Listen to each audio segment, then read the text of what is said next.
Olá, sejam muito bem-vindos a mais uma live aqui no canal da Genial Investimentos. Eu sou Denise Barbosa, jornalista aqui da casa, e meu convidado dessa manhã é o Adriano Pires, do Centro Brasileiro de Infraestrutura. Tudo bem, Adriano? Bem, Denise, sempre um prazer falar com você. Obrigada, prazer é todo nosso e agradeço muito, porque vira e mexe quando tem alguma notícia assim bem destacada do petróleo, a gente chama o Adriano e o Adriano sempre vem aqui nos ajudar a entender. Então, galera que está de casa, vocês lembram que na segunda-feira foi aquele susto, o petróleo WTI, que é o petróleo americano, fechando em menos $37, um fato inédito. Eu queria começar te perguntando, Adriano, e isso aconteceu porque estavam vencendo os contratos de maio, né? Exatamente. Todo mês tem. Pode acontecer de novo? Pode acontecer de novo. Deixa eu tentar explicar um pouquinho para vocês esse fato bizarro, né, que aconteceu, que ninguém podia nunca imaginar, né? A gente que está há anos estudando a indústria do petróleo, ver petróleo a zero e contratos a menos 38, 40 dólares o barril, né? Foi um evento que os contratos de maio estavam vencendo, né? E contratos físicos, né? Então, na realidade, no dia seguinte, na terça-feira, dia 21 de abril, os traders, né, que compraram esse petróleo lá do shale, do óleo americano, tinham que ir nos produtores tirar esse petróleo, né? E quando eles foram observar o mercado, eles verificaram que não tinham para quem vender esse óleo, né? Porque o consumo nos Estados Unidos está caindo, né, como no mundo inteiro, caindo drasticamente, né? A segunda hipótese era armazenar esse óleo, né? Quando foi ver o preço de transportar o óleo mais o armazenamento, verificou-se que era uma quantia muito superior ao preço que ele estava pagando pelo barril. Então, na prática, ele teve que pagar para retirar esse óleo, né? Tá? Então, isso foi um fenômeno que aconteceu lá dia 20 de abril, fruto desse contrato que venceu, de uma demanda que só cai, né? E pelo fato de você não ter estoques. O que eu acho que pode acontecer agora? Novos contratos devem vencer em junho, né? E provavelmente, se não se fizer nada, você vai repetir o $0 por barril, né? O negativo nos contratos. Por quê? Porque ninguém está imaginando que até junho, né, esse mês de maio, vai aumentar o consumo de combustível nos Estados Unidos, né? Os Estados Unidos está passando aí por uma crise a mais violenta de todos os países em termos de mortes e contaminados em coronavírus, né? Você está vendo aí um desemprego crescendo, já está na casa de 30 milhões de americanos, né? O segundo fato também é que você não vai aumentar a estocagem, né? Porque senão não aumenta o estoque da noite para o dia e está muito caro. Então, eu estou achando que a única hipótese de você reverter esse cenário, e esse cenário me preocupa muito pelo seguinte: lá na segunda-feira, dia 20 de abril, o preço do Brent estava muito distanciado do WTI, né? Nunca teve tão distanciado na história do petróleo. Mas, no dia seguinte, começou a aproximar o preço do barril Brent, né? O Brent é o preço de referência para o mundo inteiro, o WTI é referência só para o mercado americano, e o meu medo é que o WTI comece a contaminar o Brent e trazendo o Brent também para valores abaixo de $10 e podendo chegar a zero. Então, a única hipótese que me parece já até está sendo vinculada nos Estados Unidos isso é uma intervenção do governo americano no mercado de petróleo, né? Da mesma maneira que ele está intervindo no mercado de aéreas e outros setores da economia, eu acho que não tem outra alternativa senão intervir. O que significa intervir no mercado de óleo, Denise?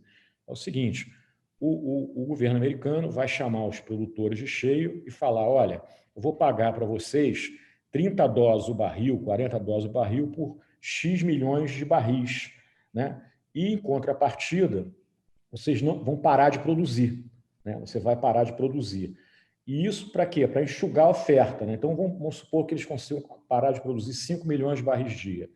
Então, no fundo, o governo americano está propondo um contrato de compra futura, né? Ou seja, onde ele vai guardar esse óleo?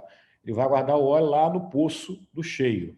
Daqui a 12, 18 meses, as coisas voltando a uma certa normalidade, o governo americano vai lá, né, e pega esse óleo que ele comprou agora a futuro do produtor, né? Isso é uma tentativa, na minha opinião, de evitar que o preço vá a zero outra vez, né?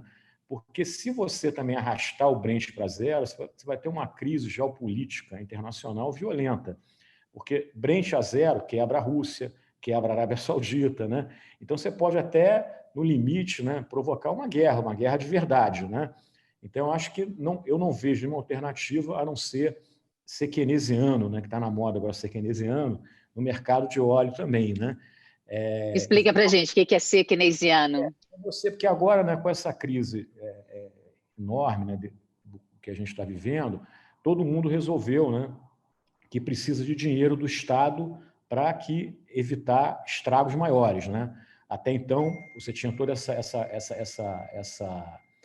tese do liberalismo, né, de você deixar o mercado funcionar, né, o governo intervir o mínimo possível. Aqui no Brasil mesmo, né, o presidente Bolsonaro foi eleito, né, lá com o ministro Paulo Guedes, com essa tese do liberal. E agora a gente está vendo no mundo inteiro, né, que os países estão colocando muito dinheiro na economia para evitar, né, desemprego maior, quebradeira de empresas maior, empresas de todo tipo, empresas de grande porte, empresas de médio porte, de pequeno porte. A gente está vendo a Alemanha pegar metade do PIB dela e colocar na economia, o próprio Estados Unidos está colocando entre 17% e 20% do PIB na economia.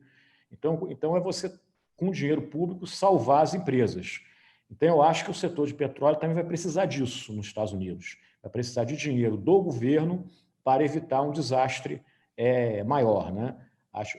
Porque nesse período aí, né, Denise, que a gente está vivendo, que não tem muito tempo, vamos lá, nos últimos 2 meses, o mercado de óleo ele já passou por várias fases em função aí da crise, né? A primeira fase, você lembra, a gente já conversou sobre isso, foi quando a Rússia e a Arábia Saudita quiseram pegar uma carona na crise do coronavírus para voltar a fixar preço no mercado. Aí teve aquela desavença, né? A Rússia não topou reduzir a oferta, né? Cortar a produção, porque ela achava que corte de produção naquele momento significaria beneficiar o shale oil americano, os produtores americanos.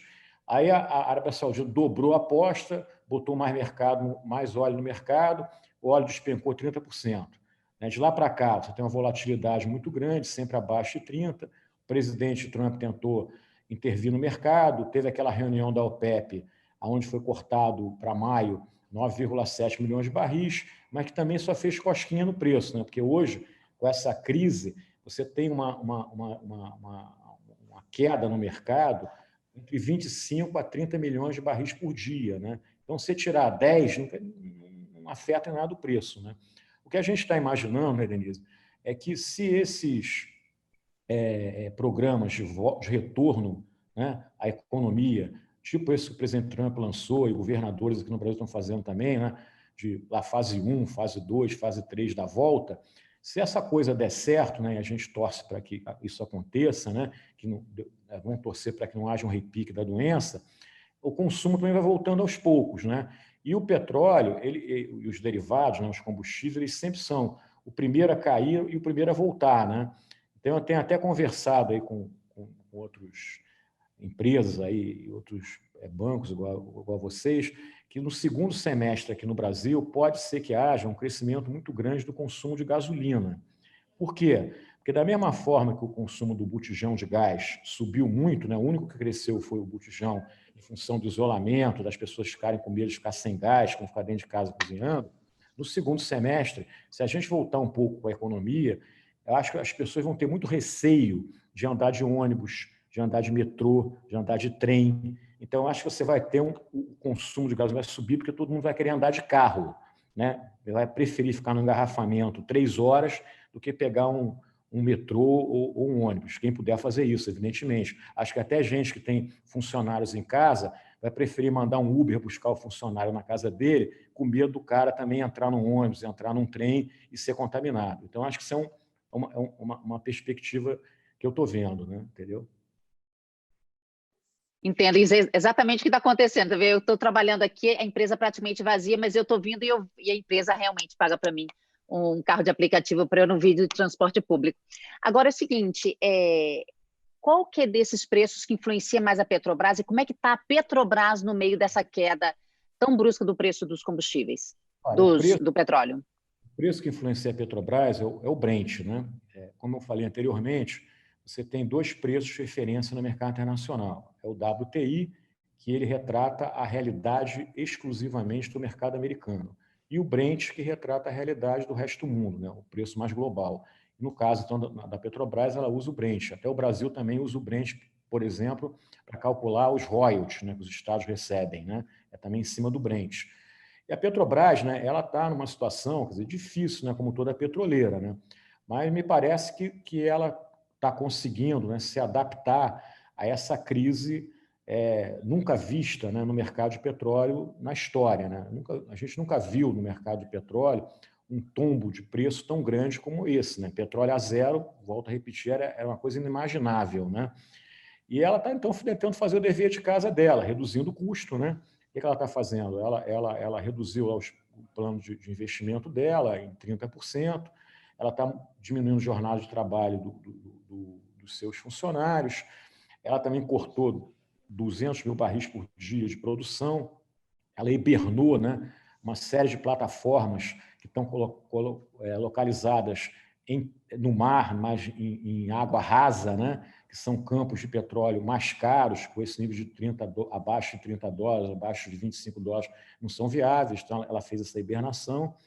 Ela também ela tem uma dívida grande, né, Denise, que se preocupa muito, que é cerca de 80 bilhões de dólares, sendo que a grande 70% da dívida é em dólar, com câmbio a 5 é uma dificuldade, mas ela também, segundo o presidente da empresa, rolou essa dívida por 10 anos, né? Então, ela foi pega de surpresa, como todo mundo, né? A Petrobras ia muito bem desde o governo Temer, né? Com o programa de desinvestimento, reduzindo dívida, vendendo uma série de ativos.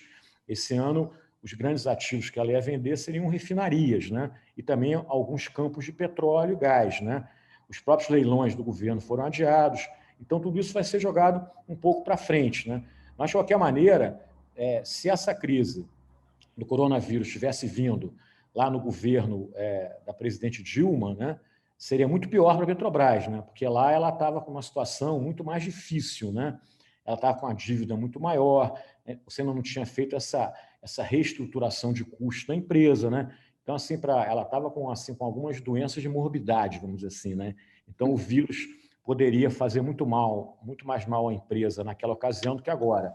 Então, acho que a Petrobras, quer dizer, agora tudo vai depender, né, Denise, do tempo que essa crise vai durar, né? Se a gente começar a ter uma recuperação de consumo no segundo semestre, como a gente colocou agora, nem que seja aquele efeito chicote que eu chamo, né? Você tem uma demanda que está reprimida por combustível, cresce muito, depois ela volta a dar uma caída para se adaptar aos novos tempos de crise, que é uma crise realmente gigante e que a gente não vai recuperar do dia para a noite, né? Tem uns Mas, pessimistas.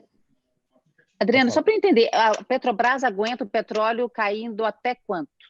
Olha, o preço do pré-sal, né, está na casa aí, o break-even do pré-sal, né, que a gente fala, está na casa aí de $30-35, né?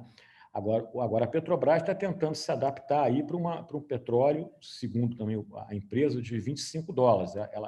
Os cortes que ela deu aí, rolar a dívida, tudo que a gente conversou anteriormente, o que a gente percebe que a Petrobras, se a crise for só esse ano, né, a partir do ano que vem a coisa começar a voltar, ou no final desse ano, eu acho que a Petrobras ainda consegue apresentar um resultado razoável, né, longe daquele resultado do ano passado, né, não tem nem comparação. Mas a Petrobras é uma empresa que não vai quebrar, né, vamos dizer assim, essa hipótese está totalmente fora de contexto, né, não tem como a empresa quebrar. Agora, quanto mais essa crise durar, mais difícil fica, logicamente, a administração da empresa, né? O que ela está fazendo, o que é? Ela vai continuar investimento, no caso de exploração e produção de óleo, naqueles campos, né, que tem um custo mais barato, né? E vai adiar investimento em outros, né? E também vai cancelar em outros, né? De qualquer maneira, o que a gente vai ter que entender é que aqueles planos que a Petrobras tinha de aumentar a produção em X milhões de barris esse ano que vem, e o Brasil chegar lá daqui a 10 anos, que era um pouco a métrica, produzindo aí 7 milhões de barris por dia, na minha opinião, isso aí está adiado, né? Está adiado quanto tempo? Não sei quanto tempo, mas pode ser 1 ano, 2 anos, 3 anos, 5 anos. Vai depender muito, outra vez, da duração da crise e também do novo patamar que o preço do petróleo vai ter, né? Qual o novo patamar de preço? É $50? É $60? É $45? Então, tudo isso vai acabar influenciando aí o comportamento tanto da Petrobras como das outras petroleiras. Mas, Adriano, você acha que a Petrobras pode ter prejuízo esse ano? Olha, eu imagino que não. Eu acho que a Petrobras ela fez um dever de casa, como eu falei para você, desde o governo Temer, e também se acelerou aí no governo Bolsonaro, na presidência do Roberto Castelo Branco, onde você cortou muito custo, né? Você vendeu muito ativo que não dava resultado, né? Inclusive ativos no mercado internacional. Lembra? A Petrobras vendeu Passadina, aquela famosa refinaria nos Estados Unidos, vendeu a refinaria do Japão, vendeu campos de petróleo que ela tinha na África, né? Ela também reduziu muito o número de empregados, fez os famosos PDVs, também cortou muito terceirizado. Então, eu acho que toda essa preparação, toda essa reconstrução que estava sendo feita na Petrobras a partir do governo Temer e mantida e até aprofundada no governo Bolsonaro em 2019, é que está permitindo, na minha opinião, que esse ano a Petrobras, mesmo com essa crise toda, ela não dê prejuízo. E você acha que ela pode ter problemas com títulos de dívida emitidos? As pessoas que têm títulos da Petrobras precisam temer alguma coisa, não? Eu acho que não precisam temer nada, não, entendeu? Eu acho que a Petrobras, eu volto a dizer, ela está preparada, ela fez aí os hedges financeiros que o mercado permite, né? Como eu te falei também, a informação que a gente tem é que ela rolou essa dívida por 10 anos. Esse ano ela não tem grandes comprometimentos em pagamento de dívida. Então, acho que o acionista da Petrobras e os exportadores de títulos, acho que eles podem, esse ano, na minha opinião, dormir tranquilo, que não vai ter problema com a Petrobras. A exportação de petróleo brasileiro até a terceira semana de abril já tinha caído 45%. Qual que é o desdobramento disso, o impacto disso para as finanças do país? Pode acontecer, né, Denise? Eu vou dizer, a Petrobras já cortou 200 mil barris por dia, né? Dependendo do comportamento do mercado, lembra que eu falei para você que lá nos Estados Unidos você vai ter que reduzir muito a produção, porque o problema hoje que o mercado tem é um problema de oferta, né? Você tem muita oferta de óleo, né? O preço está caindo, e para o desgosto de todos, ninguém imaginava isso, né? Isso é outro ineditismo da crise, o consumo cai mais ou igual ao preço, né? Então, enquanto a gente não voltar a reverter a lei natural da economia, que preço baixo significa aumento de consumo, as empresas de petróleo vão continuar sofrendo muito e podem ter que fazer mais cortes, né? No caso da Petrobras, além de 200 mil barris. A Petrobras, de anos para cá, ela tem uma característica interessante, que ela é exportadora de óleo e importadora de derivados, né? A gente importava ou importa gasolina, diesel, gás de cozinha, nafta, né? Todos os derivados, com exceção do óleo combustível. O que está acontecendo? E a gente exportava óleo, porque a gente começou a produzir muito óleo, né? E a capacidade de refino brasileira não dava vazão a esse óleo, né? E a própria operação das refinarias. O que está acontecendo agora? A refinaria está trabalhando cada vez com carga menor de combustível, né? Ela está refinando cada vez menos óleo. Por quê? Porque o mercado não está consumindo. Então, os estoques nas refinarias do mundo inteiro da Petrobras estão crescendo, né? Tá? Então, ela não tem esse cliente refinaria está comprando, né, entre aspas, menos petróleo, né, por questão de consumo. Então, o que ela vai ter que fazer? Igual os Estados Unidos, ela vai ter que exportar esse óleo, que não deixa de ser um consumo, ou então estocar. Apesar dessa queda de exportação que você se referiu, as exportações de óleo para a China, elas estão dando um certo crescimento, né? Porque parece que a China está voltando antes de todo mundo ao mercado, né? E a China, nos últimos 4 anos, 5 anos, ela se transformou no maior importador de petróleo brasileiro, né? Antigamente era os Estados Unidos, de 4, 5 anos para cá é a China, né?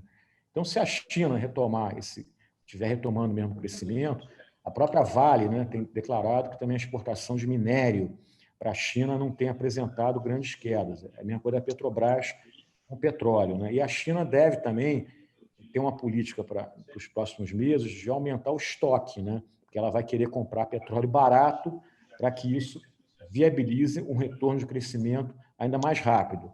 Com essa exportação mantida para a China, a gente também vai ter possibilidade de ter, vamos dizer assim, um certo alívio em estoques aqui no Brasil. Então, acho que essa situação, ela também, ela não é melhor, ela é uma situação difícil, mas dá um certo conforto para a Petrobras. E o preço na bomba, hein? Que a Petrobras já cortou pra caramba, deixa eu ver, tinha até anotado aqui o quanto que ela já tinha. A Petrobras cortou o preço em mais de 50% e nas bombas caiu só 10%. Isso aí são os donos de postos tentando segurar ainda alguma margem, né? Olha só, isso aí é o seguinte, a gente tem que entender, né, Denise, que a gente está vivendo uma situação inédita, né? Ou seja, o preço cai e o consumo cai, né? Então, o dono do posto, o custo unitário dele cresce, né? Por que o custo unitário dele cresce? Porque o dono do posto ele tem que pagar aluguel, ele tem que pagar o IPTU, ele tem que pagar os funcionários, ele tem que pagar a conta de luz. Então, num mercado de normalidade, o que estaria acontecendo? Essa queda de 50% no preço da gasolina que vem desde janeiro deveria ter provocado o quê? Um aumento no consumo. E o que a gente vê no consumo? Etanol caindo mais de 40%, gasolina caindo 50%. Né? Então, o que o dono do posto é obrigado a fazer? Ele é obrigado a segurar um pouco a margem dele, porque senão ele quebra o posto. Né? Vamos para um cenário limite. Né? Raciocinar em limite é sempre interessante, porque esclarece muito. Né? Imagina que o petróleo no Brasil também vá a zero, né? Como foi e a gasolina seja zero. Você acha que o posto vai poder vender gasolina a zero? Não vai poder vender, porque senão senão ele fecha o posto. Então, essa transferência hoje menor para o consumidor, ela é fruto dessa situação onde o preço está caindo junto com o consumo e o dono do posto precisa sobreviver. Na hora que o consumo retomar, você vai ter um repasse maior para o preço da bomba, né? Porque aí você vai começar a aumentar a tua receita. Lembra, que o posto funciona como? A receita dele, o que é? É preço vezes quantidade. Né? O que ele estava acostumado? Preço cai, quantidade sobe. O que ele está vendo agora? Preço cai, quantidade cai. Então, é esse movimento que a gente tem que entender. Né? E outra coisa, né? Diferentemente, por exemplo, do GLP, que é o único produto no Brasil derivado que cresceu nesse período aí de pandemia. Por que cresceu?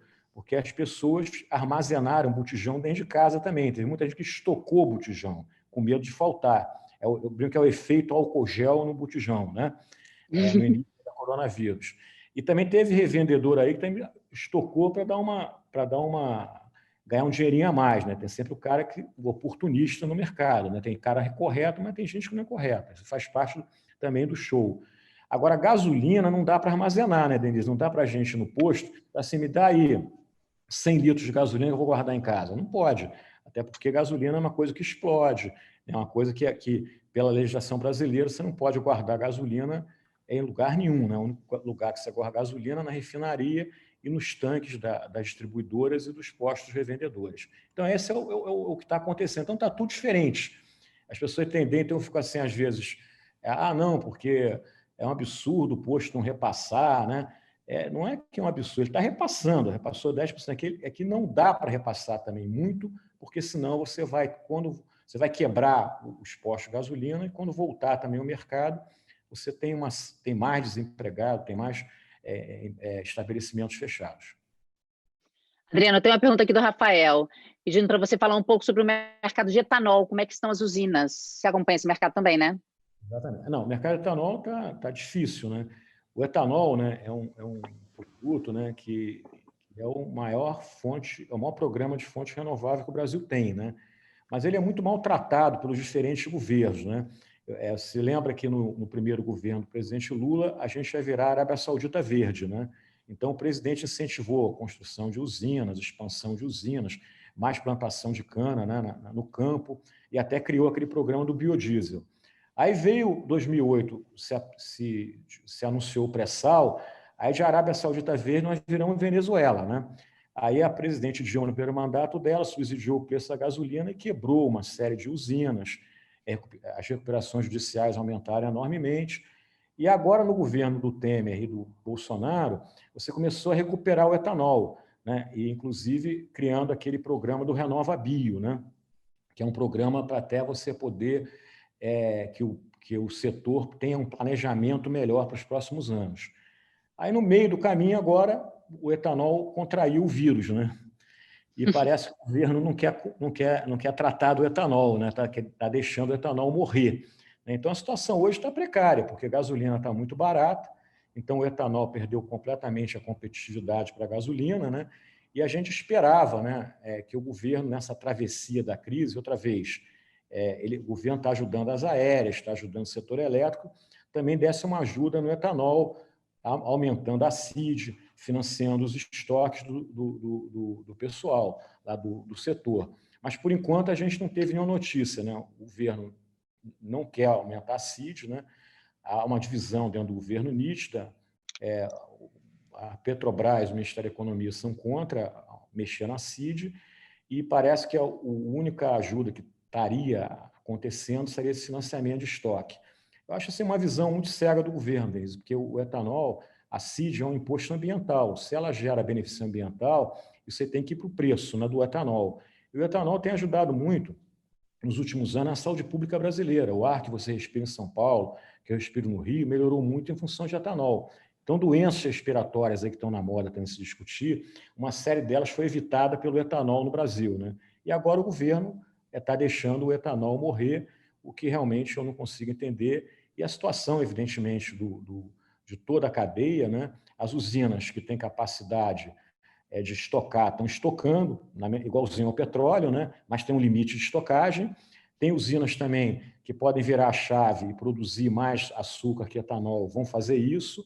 E outro fato ruim foi que essa crise do coronavírus veio em plena safra, né? Você começou a safra do etanol agora em abril, né? Então, isso aí também, e se não tiver ajuda, os pequenos, os menores plantadores, né? Que a indústria de etanol funciona muito arrendando terra, né? Para plantação de cana, de produtores menores, né? Médios.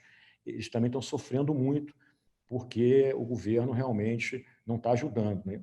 Torço que o governo em algum momento ajude, só fico preocupado que se demorar muito, né? O paciente está lá entubado, né? Na UTI, né?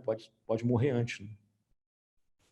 Adriano, o que a gente tem conversado muito também nessas últimas semanas é como o comportamento de algumas indústrias, né, e de alguns setores, de algumas pessoas vai mudar depois que passar toda essa crise do coronavírus, passar a pandemia. Você já citou aí que as pessoas devem usar mais o carro quando estiverem voltando ao trabalho, mas depois de mudanças mais permanentes, o que você acha que pode ser o novo normal para o mercado de petróleo e combustíveis depois dessa crise toda? Falando ou no geral, no mundo todo, ou no Brasil, o que você acha que deve? Eu acho que antes da crise, né, Denise, você já estava vendo um movimento que a gente chama de transição energética, né? De uma diminuição do consumo das fontes de origem fóssil para as fontes mais limpas, as renováveis, né? Obviamente, agora com a crise do coronavírus foi interrompido, né? Porque o consumo, né, de um modo geral, caiu todo, né? Não tem nada que você está consumindo a mais, né? A energia elétrica está caindo no Brasil, no mundo, combustível, etc., né? Eu acho que pós-coronavírus, esse movimento de transição energética ele vai voltar. E, apesar do petróleo pode não estar a preços elevados, mas ele vai voltar porque me parece, né, que, como você falou, essa crise ela vai mudar o comportamento dos consumidores e vai também mudar o modelo de negócios, né?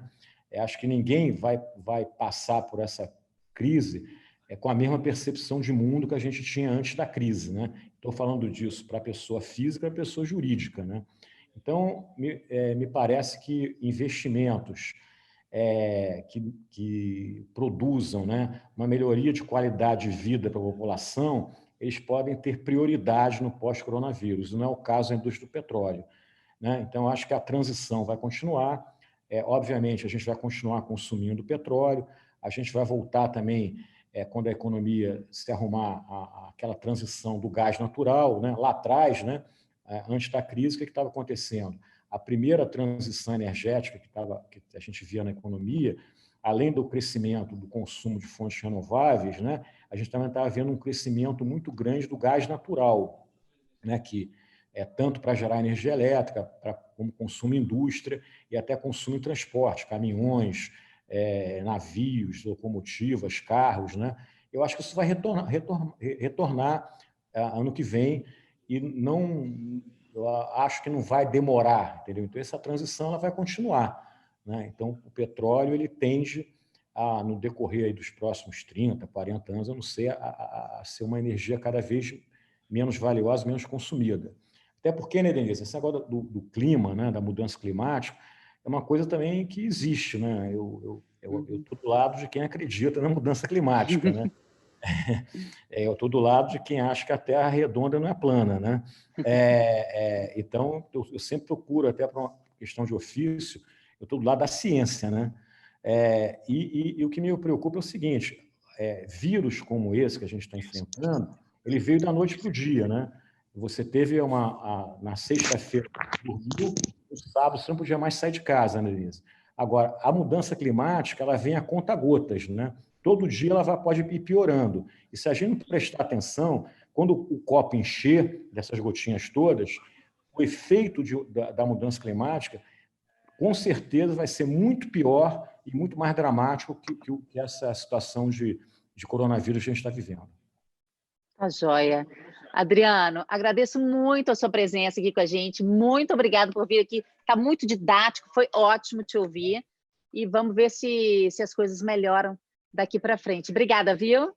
Não, vai melhorar. A gente tem que ser otimista. Tá? É isso aí.